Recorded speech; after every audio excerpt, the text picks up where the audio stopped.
임용 면접 마사지 뭉친 말발을 시원하게 풀어드리도록 하겠습니다. 안녕하세요. 합격스킬입니다. 이제 2차 시험을 준비하는 기간이죠. 제가 그동안 교육학으로 영상을 올렸는데 앞으로 2차 전까지는 면접을 어떻게 준비해야 되는지에 대해서 영상을 올리도록 하겠습니다. 이번 시간은 첫 시간이기 때문에 면접 기출문제를 준비할 때 어떤 방법으로 연습을 하면 괜찮을지에 대해서 말씀드릴게요. 면접에서 제일 중요한 건 말빨이라는 걸 모르는 사람은 없죠. 그래서 이 말빨을 높이려면 어떻게 연습을 해야 되냐? 저는 두 가지 측면을 말씀드리고 싶어요. 양적인 측면과 질적인 측면. 이 두 가지 측면으로 연습을 해야 말빨이라는 게 느는 거거든요. 그래서 일반적인 수험생과 정말 면접을 잘 준비하는 수험생의 차이를 한번 비교해 보도록 하겠습니다. 일반적인 수험생 같은 경우에는 기출문제를 보고 구상을 해요. 그리고 답변을 하죠. 그리고 나서 내 답변이 괜찮은지에 대해서 모범 답안을 한번 참고해 봅니다. 이건 뭐 시중에 있는 강사책이라든지 현직 교사가 쓴 면접책을 보고 비교를 하는 거죠. 그리고 여기까지 하고 딱 끝나요. 뭔가 아쉬워요. 이렇게만 하고 끝난단 말이죠. 그러면 똑같은 기간이 주어졌음에도 불구하고 더 나은 성적을 받아가는 친구들은 어떻게 준비하냐? 일단 구상을 하고 답변을 합니다. 여기까지는 똑같죠? 그리고 녹음도 같이 해봅니다. 나중에 들어보려고. 두 번째, 해당 기출문제와 관련된 자료를 찾아봅니다. 이 자료라는 거는 면접책에 있는 자료이기도 하고 또 인터넷으로 더 심화적으로 자료를 찾아보는 과정이기도 합니다. 세 번째, 모범 답안과도 비교를 합니다. 면접책에 있는 답안과도 비교를 해보죠. 그리고 여기서 또 달라집니다. 1차 구상을 마쳤으면 그 구상한 내용에다가 2차 구상으로 수정이나 보완을 해봅니다. 다섯 번째, 스크립트를 안 보고 답변을 해봅니다. 이 과정에서 녹음도 해보고요. 녹음한 것을 나중에 다시 들어보면서 어떻게 말하는 게 더 매끄러운지 고쳐보는 기회도 갖습니다. 자, 다시 정리해 보겠습니다. 일반적인 수험생들 같은 경우에는 구상을 하고 답변을 하고 거기에 대한 모범 답안을 참고만 해요. 하지만 단기간 내에 면접에서 좋은 성적을 거두는 친구들은 양적인 측면에서 배경 지식을 넓혀요. 면접책을 보면서 그리고 인터넷으로 심화 자료를 찾아가면서 해당 주제에 대한 내용을 빠삭하게 알 수 있도록 배경 지식을 쌓아놓고요. 그리고 또 어떤 차이가 있느냐? 1차 구상한 내용을 바탕으로 2차 구상을 해봅니다. 2차 구상을 하면서 기존 내용에서 부족한 내용들을 보완하거나 심화하거나 또 구체적으로 근거를 들어주거나 이런 식으로 해서 더 답변 내용을 탄탄하게 만들어준다는 거죠. 또한 내 답변이 더 유창해질 수 있도록 스크립트까지 작성하는 친구들도 있어요. 스크립트를 작성해봐야 내가 어떤 불필요한 말들을 반복하고 시간을 끄는지 어떤 상투적인 말이 있는지를 감지해내서 그것을 걷어낼 수 있거든요. 그래서 선생님들께 말씀드리고 싶은 거는 면접 연습을 한다면은 양적인 측면과 질적인 측면에서 모두 노력을 가하는 게 좋겠다라고 정리해드리고 싶고요. 그럼 이렇게 배운 것을 바로 한번 적용해 봅시다. 문제는 2019 중등평가원 문제고요. 구상형 2번 문제입니다. 문제를 읽어보겠습니다. 다음을 읽고 1. 전보 신청을 할 것인지 하지 않을 것인지 이유를 들어서 말하고 2. 전보 신청 유무를 떠나서 다음과 같이 변화되는 상황이 되었을 때 어떤 마음가짐으로 교육에 임할 것인지 말하시오 라고 했습니다. 상황은 이렇습니다. 통일이 된 지 3년이 지났고 함경도의 교사 수가 부족합니다. 여기에 대한 조건으로 전출 신청 유무에 따라 면접평가 점수가 나뉘지 않는다고 했습니다. 그러면 먼저 첫 번째 소문항 전보 신청을 할 건지 안 할 건지부터 결정을 해야겠죠. 저는 점수에 미치지 않기 때문에 소신껏 말하도록 하겠습니다. 신청을 하지 않을 것입니다. 그러면 그 이유에 대해서도 설명을 해야겠죠. 일단 감성적으로 좀 접근해 보고 싶습니다. 고향이 응시 지역이다 라고 좀 감성적으로 한번 접근을 해보고 싶고, 두 번째로 응시한 지역의 교육 정책이 마음에 든다, 교육 시책이 마음에 들었기 때문이다, 그래서 그것을 구현하고 싶다 하면서 시책을 좀 팔아보겠습니다. 두 가지를 이용해서 대답을 할 것 같고요. 그 다음에 두 번째로 이런 상황에서 통일이 된 상황에서 어떤 마음가짐으로 교육에 임할 것인지 얘기하라고 했네요. 저는 그러면 일단 포용력과 배려심을 갖춘 채로 교육에 임하도록 하겠다고 하겠습니다. 왜냐하면 북쪽 지역에서 남쪽 지역으로 또 전학이 오겠죠, 분명히 학생들이. 그랬을 때 그 학생들이 이제 또 인간관계라는 게 또 차별을 받을 수도 있는 거고 놀림을 받을 수도 있는 거잖아요. 아직은 우리 학생들은 미성숙한 그런 존재이기 때문에 그래서 그런 상황이 발생하지 않도록 교육 프로그램을 운영을 하겠죠. 뭐 북한말 배우기 프로젝트라든지 아니면 북한에서 전학 온 학생이 북한 음식을 소개하고 만드는 방법을 알려주는 거라든지 이런 걸 좀 포장해서 한 단어로 요약하면 더 좋을 것 같아요. 그래서 포용력과 배려심을 기르도록 하겠다. 왜냐하면 그 이유를 먼저 설명해야겠죠. 이유는 방금 전에도 말씀드렸듯이 차별이라든지 놀림 같은 것들이 발생할 수 있기 때문이며 거기에 대한 구체적인 방법으로는 북한말 배우기 프로젝트 그 다음에 북한 요리 실습 지금은 생각나는 대로만 이렇게 구상을 해보세요. 그리고 답변을 하면 됩니다. 그리고 이 답변 과정은 녹음을 해야겠고요. 자, 그럼 답변을 해보겠습니다. 구상형 2번 문제 답변 드리도록 하겠습니다. 먼저 저는 이러한 상황에서 전보 신청을 하지 않을 것입니다. 왜냐하면 제가 응시한 이 서울은 제 고향이기도 하고 고향인 만큼 20년간 교육 현장에서 학생으로서 직접 몸소 겪었기 때문에 이 서울시 교육에 대해서 누구보다도 더 잘 이해할 수 있는 수준이라고 생각을 합니다.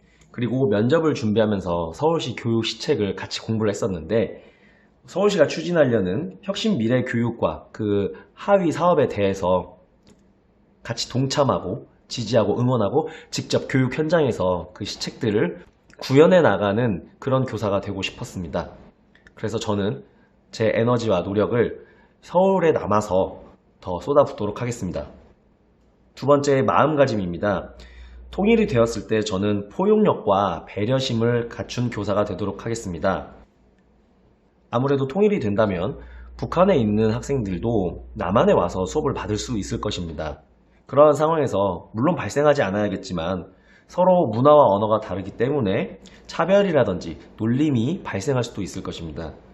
그러한 문제점을 방지하기 위해 저는 북한말 배우기 프로젝트라든지 북한의 학생이 직접 자기 고향의 음식을 만드는 방법을 같이 알려주고 같이 먹어보는 시간도 가져보면서 서로 공감과 배려를 가질 수 있도록 문화를 조성하도록 하겠습니다.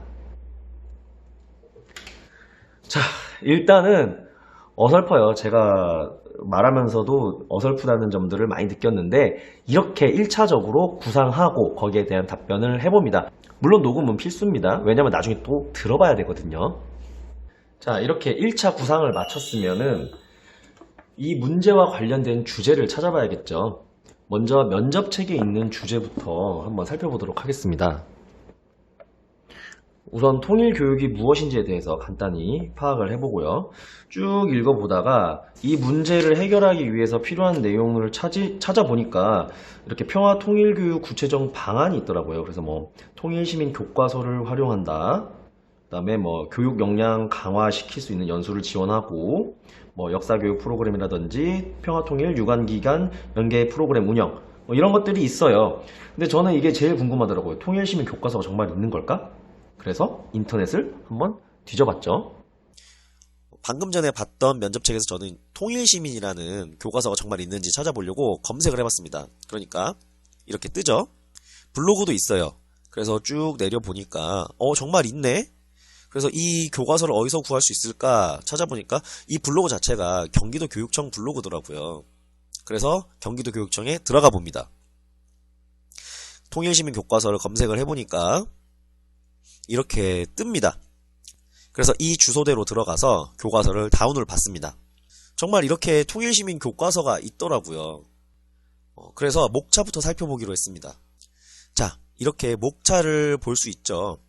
이 많은 내용 중에서 저는 통일의 필요성과 나의 삶이라는 주제에 조금 더 관심이 가게 됐어요. 왜냐하면 다음에 기출문제로 통일과 관련된 주제가 나오면은 일단은 통일이 왜 필요한지에 대해서 내가 알고 있어야 학생들에게도 그 이유를 설명을 해줄 수가 있는 거잖아요.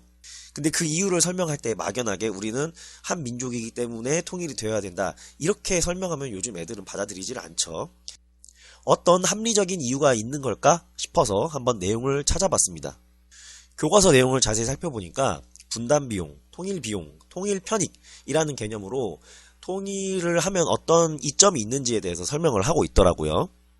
그런데 저는 이 통일 편익이 수치로 나타낸다면 어느 정도가 될지 더 궁금하게 되더라고요. 그래서 인터넷을 검색해 봤습니다. 통일 편익이라고 검색을 해보니까 이런 블로그 내용들이 떠서 한번 더 클릭을 해봤습니다.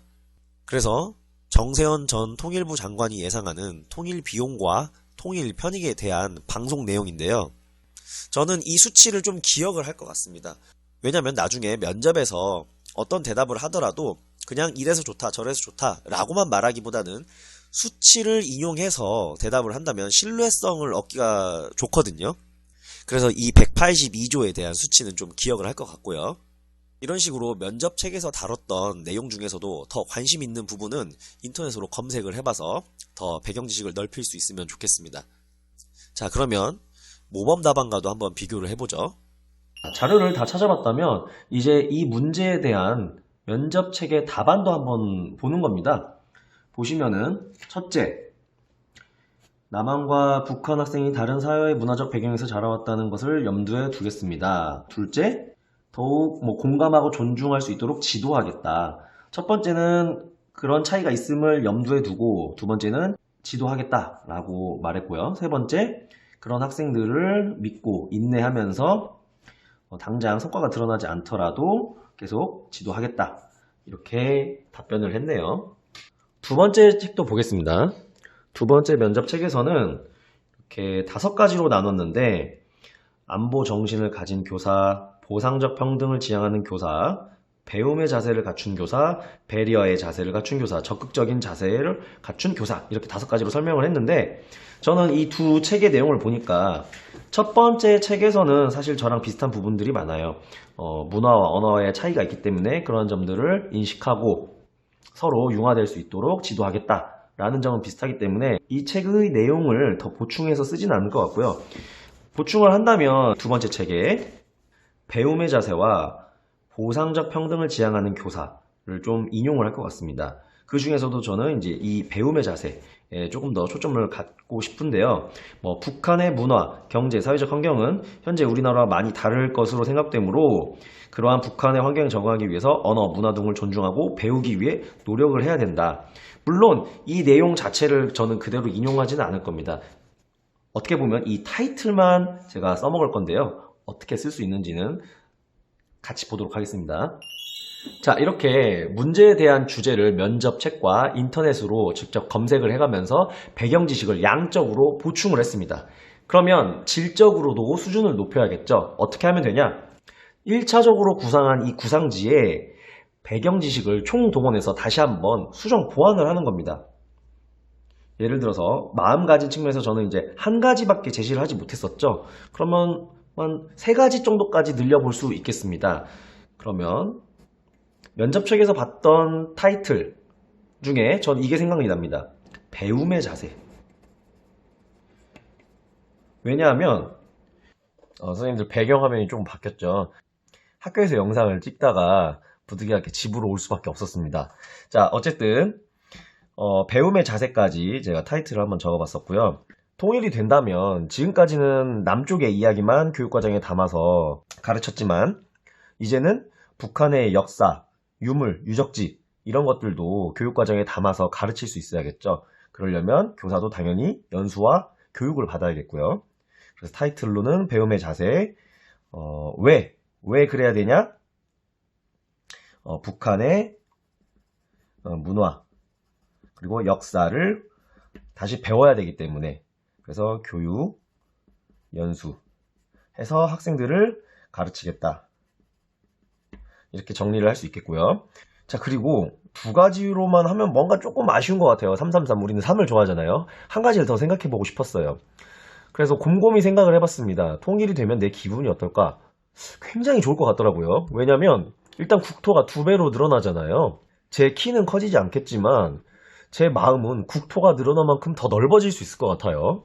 그리고 경제적으로도 생각을 해본다면 북한의 노동력과 자원 이런 것들을 이용할 수 있고 또 철도를 깔아서 러시아를 통해 유럽까지 갈 수도 있는 거잖아요. 이런 모든 것들을 다 비용으로 따졌을 때 우리가 아까 인터넷으로 찾아보니까 얼마였어요? 통일 편익이 182조였죠. 그래서 저는 이 수치를 이용해서 자긍심이 매우 고취될 것 같고, 이러한 자긍심을 학생들도 가질 수 있도록 교육에 임하겠다라고 정리를 할 것 같습니다. 그래서 마지막은 자긍심, 그러면 뭐 이제 국토, 그 다음에 경제적 이익, 학생들이 자긍심 갖도록, 이렇게 초안을 더 보충을 할 것 같습니다. 순서는 근데 말할 때 자긍심이 첫 번째, 두 번째는 포용력 배려심, 세 번째는 배움의 자세, 이렇게 구성하도록 하겠습니다.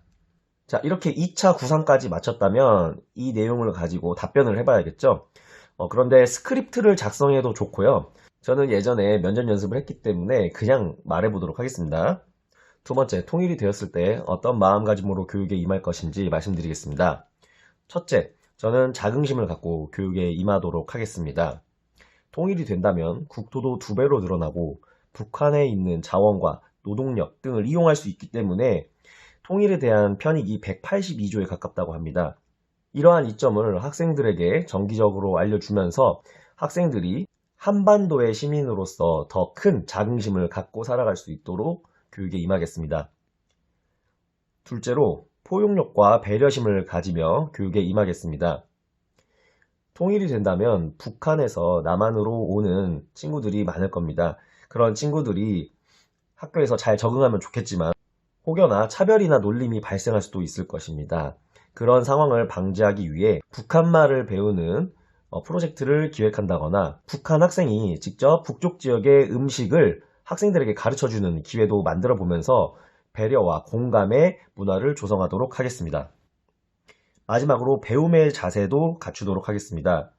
통일이 된다면 북한의 문화와 역사까지도 교육과정에 포함될 수 있으므로 이와 관련된 연수와 교육을 받으면서 학생들에게 그 내용을 가르치도록 하겠습니다. 이상으로 구상형 2번 문제 답변 마치겠습니다.